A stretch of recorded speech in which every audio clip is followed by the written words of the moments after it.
लोगों में, आप में और हम में एक धारणा बनती जा रही है कि कोरोना के किसी भी वेरिएंट से अब घबराने की बात नहीं है, खतरनाक नहीं है और ये जल्द खत्म होने वाला है। अगर आप भी ऐसा सोच रहे हैं तो गलत हैं, आप जल्दबाजी कर रहे हैं। अभी ओमिक्रॉन का नया रूप कहा जाने वाला BA.2 स्ट्रेन दुनिया भर में फैल रहा है।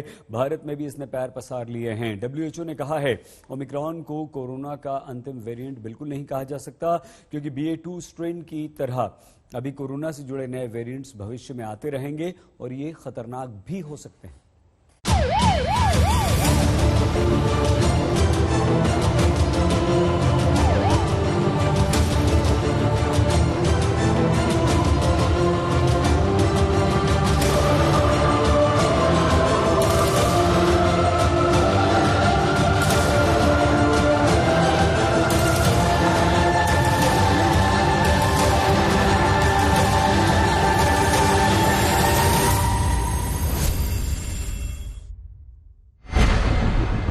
ओमिक्रॉन का संकट अभी टला नहीं है।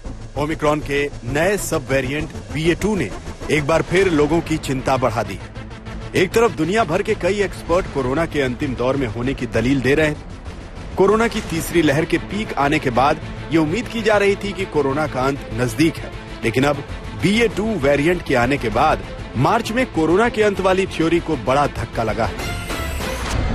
WHO ने साफ और सरल शब्दों में कहा कि ओमिक्रॉन कोरोना वायरस का आखिरी वेरिएंट नहीं और इस महामारी से जुड़े और भी नए वेरिएंट्स भविष्य में आते रहेंगे।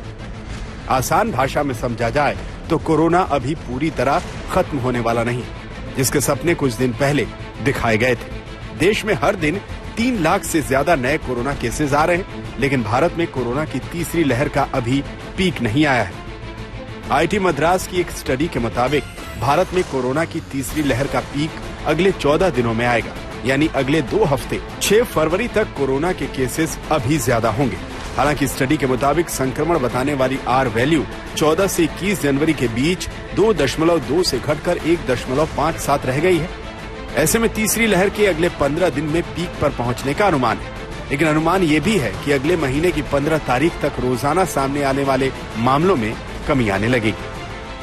लेकिन चिंता नए वेरिएंट्स को लेकर भी है। ओमिक्रॉन के जो नए सब वेरिएंट सामने आए हैं, उन्हें टेस्ट के जरिए पकड़ना मुश्किल है। भारत में ओमिक्रॉन के BA.2 वेरिएंट के केस मिलने से एक्सपर्ट्स चिंतित हैं।